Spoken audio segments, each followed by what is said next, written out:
ममता बनर्जी अभी इस वक्त 1200 वोट से आगे चल रही है। जरा ये ब्रेकिंग फ्लैश कर दीजिए, मैं थोड़ा सा आपको रोक रहा हूं। डॉक्टर शंबित पात्रा, ममता बनर्जी 1200 वोटों से आगे चल रही है। इस वक्त की बड़ी खबर, 16वें राउंड के बाद पिछड़ने के बाद ममता फिर आगे हो गई हैं।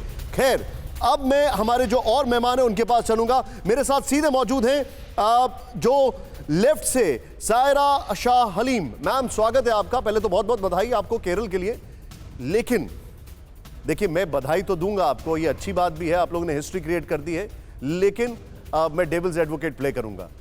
बंगाल में मैम सिर्फ एक सीट, 1+, मतलब आप लोगों ने कितने सालों वहां पर राज किया है। पिछले 70 साल में बंगाल में सिर्फ 3 पार्टियां नहीं हैं और आपका यह हाल बंगाल में। जी निशान जी, क्या है, अब देख लीजिए, अगर 30-35 साल कोई पार्टी राज करती है तो एंटी इनकम्बेंसी होता है। और आप देख लीजिए, बंगाल में जो कुछ माहौल था पिछले कुछ सालों से, वो बहुत एंटी बीजेपी था, क्योंकि ये पार्टी सांप्रदायिकता का शासन कर रही थी बंगाल में। तो ये बहुत अच्छे अच्छे कैंडिडेट्स उतरे हैं लेफ्ट से, कांग्रेस से, सबसे ज्यादा काबिल, पढ़े लिखे, ईमानदार, लेकिन लोगों ने उनको कैंडिडेट्स को नहीं दिया, उन्होंने पार्टी को वोट दिया। इस वजह से थोड़ी जो यहाँ पे उदासी है, क्योंकि कैंडिडेट्स को लोगों ने नहीं देखा, पार्टी को देखा। जानना चाहता हूं, ये एंटी बीजेपी वोट था, ये कैंडिडेट्स के अगेंस्ट नहीं था, ये एक साफ एंटी बीजेपी वोट। देखिए, मैं आपकी पार्टी पे फोकस करूंगा, आपने इसको बीजेपी की तरफ डाइवर्ट किया। मुझे एक बात बताइए, क्या आप लोगों की तरफ से एक रॉन्ग मैसेज नहीं गया है? आपको याद होगा, एक जमाने में एनडीए में फारूक अब्दुल्ला साहब की पार्टी हुआ करती थी, लेकिन कश्मीर में उन्होंने अलग से चुनाव लड़ा, दोनों आमने सामने चुनाव लड़ रहे थे, अल्टीमेटली दोनों का नुकसान हो गया।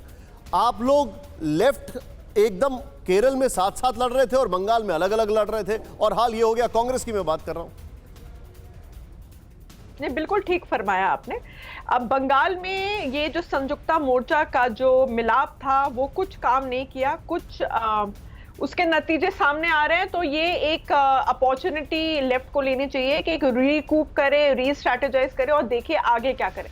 लेकिन केरला से जो हम लोगों को जो रिजल्ट मिले हैं, वो बहुत ही खुशी के रिजल्ट्स मिले हैं और लोगों को उससे बहुत एक तरह से इंकरेजमेंट मिला है कि चलिए केरला में पूरी तरह से बहुमत से जो है वो लेफ्ट पार्टी। क्या जो केरल में लीडरशिप थी, वो बंगाल में लीडरशिप या वो फेस मिसिंग था? जो केरल में लीडरशिप थी वो बंगाल में मिसिंग था? देखिए, अभी एक समय आ गया है कि जो पुलिट ब्यूरो हो या कुछ सीनियर मेंबर्स हो, उन्हें एक एडवाइजरी के रूप में एक रोल लेना चाहिए और नई पीढ़ी को सामने लाना चाहिए, क्योंकि लोग जो है, जनता है, वो आइडेंटिफाई करते हैं यूथ से। और ये कुछ है जो हमें थोड़े गंभीरता से लेने होंगे, जो लेफ्ट को थोड़ा गंभीरता से लेने होंगे। मैम, एक चीज है, मैं आपसे ये सवाल इसलिए पूछा हूं, तो आपने अपना पॉइंट रखा, मैं थोड़ा सा आपको बीच में इंटरजेक्ट करने के लिए माफी चाहूंगा। क्या आपको ऐसा लगता है कि कांग्रेस आज के दौर में एक ऐसी पार्टी बन गई है जिसके साथ अलायंस करना बड़ा ही रिस्की एलिमेंट हो गया है? क्या आपको ऐसा लगता है, या कांग्रेस के साथ कुछ ना कुछ टाइप करना बहुत रिस्की एलिमेंट हो गया है? नहीं, रिस्की तो पड़ा है, भारी पड़ा है। थोड़ी निराशा है कि ये कोalition काम नहीं किया। कांग्रेस अपनी तरफ से लड़ रहा है, आप देख लीजिए, अपनी जो पूरी कोशिश कर रहा है, लेकिन कांग्रेस को भी एक तरह से इंट्रोस्पेक्शन करना चाहिए कि क्यों वो बार बार हार रहा है। केरला में हार गया, बंगाल में हार गया, और एक इतने अहम समय पे, जब पूरी जो इंडिया है जो कोविड से लड़ रही है, एक स्ट्रॉन्ग लीडरशिप लानी चाहिए, ताकि एक उदाहरण हम लोग दे सके कि हाँ भाई, ऑपोजिशन खड़ा हुआ है और बहुत अच्छे से खड़ा हुआ है, जो अब तक इन लोगों ने ये जो है ये स्थापित नहीं कर पाए।